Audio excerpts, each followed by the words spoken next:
Assalamualaikum warahmatullahi wabarakatuh. Perkenalkan, kami dari kelompok 12 akan mempresentasikan sebuah materi yang berjudul Implementasi Deret Fourier atau Transformasi Fourier pada Peminatan Kendali. Next. Sebelumnya perkenalkan nama anggota kelompok kami. Saya sendiri bernama Muhammad Raffi Hidayat dengan NPM 2006465924. Saya Rifki Nasal Basyari dengan NPM 206574370. Dan perkenalkan nama saya Robert Theodore dengan NPM 206579693. Oke, boleh next.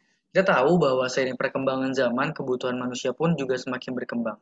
Salah satunya manusia membutuhkan sebuah sistem yang dapat dikendalikan dari jarak jauh maupun tanpa kendalinya. Kita sebut dengan sistem kendali. Sistem kendali dapat dipandang sebagai hubungan berbagai komponen, kayak misalnya ada elektrik, mekanik, hidrolik, bahkan parameter dan variabel sosial, biologi, keuangan. Tujuannya itu untuk mendapatkan fungsi yang diinginkan secara efisien dan akurat. Jadi kita sangat membutuhkan sistem kendali dalam kehidupan sehari-hari.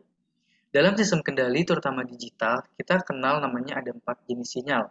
Yaitu yang pertama ada sinyal analog, yang kedua ada sinyal terkuantisasi, yang ketiga ada sinyal diskrit maupun data tercuplik, dan yang terakhir ada sinyal digital. Untuk merepresentasikan sebuah sinyal tersebut, kita membutuhkan yang namanya sebuah diagram atau grafik yang mungkin diagram sinyal tersebut mirip dengan diagram sinusoida. Nah, untuk merepresentasikan diagram atau grafik tersebut, kita butuhkan namanya persamaan. Nah, dalam sinyal-sinyal sistem digital ini bisa kita representasikan dengan persamaan deret Fourier, di mana deret Fourier ini dapat merepresentasikan banyaknya gelombang yang terbentuk, orde-orde gelombang yang terbentuk yang diakibatkan oleh pengaruh dari lainnya atau komponen lainnya. Dan juga kita dapat mengubah deret Fourier tersebut dalam domain waktu menjadi domain frekuensi. Oke, setelah dijelaskan sebelumnya terkait dengan pendahuluan dari deret Fourier, dari transformasi Fourier, dan inverse transformasi Fourier pada sistem kendali, kita akan masuk ke contoh soal yang berkaitan dengan hal tersebut gitu ya. Nah, dalam hal ini saya mengimplementasikan hal tersebut ke dalam sebuah soal, yaitu pada sebuah sistem pembangkit listrik tenaga air, generator akan berputar sesuai dengan rentang waktu tertentu. Dan ada seorang electrical engineer yang bernama Ucup, itu diminta untuk mengubah sinyal yang berdomain waktu itu menjadi berdomain frekuensi. Nah, terus apa tujuan dari hal tersebut? Gitu. Tujuan dari hal tersebut adalah untuk agar generator dapat bekerja beriringan dengan komponen di sekitarnya. Jadi bisa lebih beriringan. Nah, kemudian diketahui juga sinyal generator pada domain waktu itu seperti gambar di samping, yaitu ada domain waktu dalam sumbu X yang terdapat juga fungsi, yaitu ketika pada rentang minus 6 sampai minus 4, minus 2 sampai 0, 2 sampai 4, dan 6 sampai 8, fungsinya akan bernilai 1, dan pada rentang minus 4 sampai minus 2, 0 sampai 2, dan 4 sampai 6 itu akan bernilai 0. Nah, dalam hal ini, fungsinya juga memiliki amplitudo yang bernilai 1. Nah, kita diminta untuk membantu Ucup untuk mengubah sinyal tersebut, yaitu sinyal dengan domain waktu ke dalam domain frekuensi. Boleh di next. Oke, selanjutnya pertama-tama kita harus mencari dulu domain waktu dari persamaan tersebut.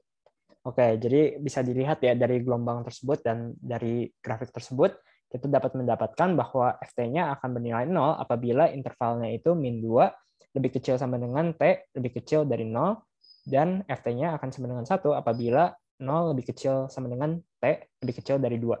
Oke, untuk mencari ft, kita terlebih dahulu harus mencari A0, AN, dan juga BN. Oke, dari A0 sendiri, kita dapat mendapatkan rumus per L dikali dengan integral dengan batas L min L dikali dengan FT dikali dengan DT. Kita sederhanakan juga menjadi 1/2 dikali dengan 2 yang mengakibatkan A0 ini akan menjadi sama dengan 1. Oke, selanjutnya untuk AN sebenarnya hampir sama rumusnya dengan A0, yaitu per L dikali dengan integral batas L min L dikali dengan cos min pi t per 2 dikali dengan dt. Oleh karena itu, kita langsung masukkan saja menjadi 1/2 dikali dengan integral dengan batas 2 min 2 ft dikali dengan cos npt per 2 dikali dengan dt. Oke, kita juga bisa mendapatkan apabila kita sederhanakan langsung menjadi 1/2 dikali 1 dikali dengan 2 np dikali dengan sin npt per 2. Nah, untuk sin npt per 2-nya itu akan disederhanakan dalam batas integral 2 dan 0. Sehingga kita bisa mendapatkan hasilnya itu per NP dikali dengan sin NP dikali 2 per 2 dikurangin sin NP dikali dengan 0 per 2. Itu mestinya per 2, bukan per 4, salah tulis. Oke, sehingga tadi kan udah ada angka 0. Sehingga kita bisa sederhanakan menjadi per NP dikali dengan sin NP dikurangin 0. Oke, sehingga kita mendapatkan sin NP per NP sama dengan 0. Nah, apabila AN ini sama dengan 0, ini membuktikan bahwa AN merupakan fungsi ganjil. Oke, selanjutnya untuk BN. BN sebenarnya juga cukup sama. Untuk rumusnya, per L dikali dengan batas integral L dikali dengan min L. Akan tetapi, untuk BN sendiri ditambah untuk dikali sin NPT per 2 DT. PT per 2, sehingga kita mendapatkan hasil akhir dari domain T sama dengan 0,5 min per pi deret 1 hingga infinite 1 dikali dengan per n dikali dengan cos np min 1 dikali dengan sin npt per 2. Selanjutnya mungkin bisa dilanjutkan oleh teman saya. Terima kasih. Oke, setelah sebelumnya telah dijelaskan mengenai deret Fourier-nya, kemudian di soal kita diminta untuk mengubah deret Fourier tersebut, yaitu deret Fourier dengan domain T menjadi domain frekuensi. Nah, dalam hal ini kita melakukan transformasi Fourier, yaitu dengan rumus integral minus T hingga sampai T hingga dari Ft dikali sama E minus J omega T dt. Nah, dari slide sebelumnya kita juga tahu bahwa Ft panjang, tetapi yang memiliki domain waktu adalah sin npt per 2 saja gitu. Jadi kita bisa hanya memasukkan sin npt per 2 sebagai ft dan yang lainnya akan dimasukkan sebagai konstanta. Nah, dengan melakukan simplifikasi perhitungan kita mendapatkan hasil yaitu 2 dikali E pangkat minus J omega T dikali 2 J omega sin npt per 2 plus np cos npt per 2 per 4J kuadrat omega kuadrat plus N kuadrat Pi kuadrat. J kuadrat dalam hal ini sebenarnya bisa kita ganti dengan minus 1, namun kita memutuskan untuk tetap dalam J kuadrat.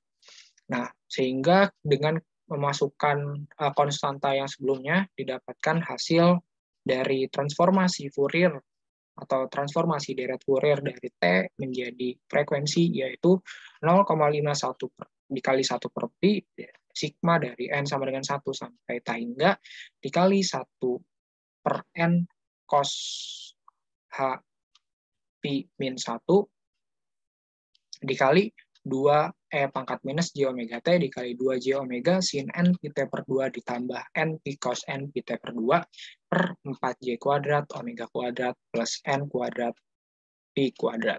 Boleh di next. Nah, kita masuk ke akhir, yaitu kesimpulan.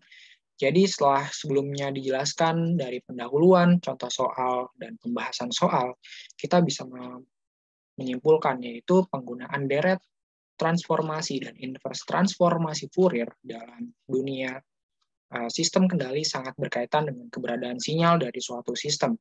Nah, dalam sistem kendali, pengiriman suatu sinyal informasi dari suatu peralatan controller ke peralatan gerakan dibutuhkan fungsi dengan domain yang berbeda-beda. Yang seperti yang telah dijelaskan pada bagian pendahuluan, yaitu pada contohnya adalah robot dan controller, yaitu mereka mengubah gitu ya dari domain waktu menjadi domain frekuensi dan domain frekuensi menjadi domain waktu. Mungkin itu aja dari kelompok kami yang bisa kita sampaikan. Kurang lebihnya mohon maaf. Assalamualaikum warahmatullahi wabarakatuh.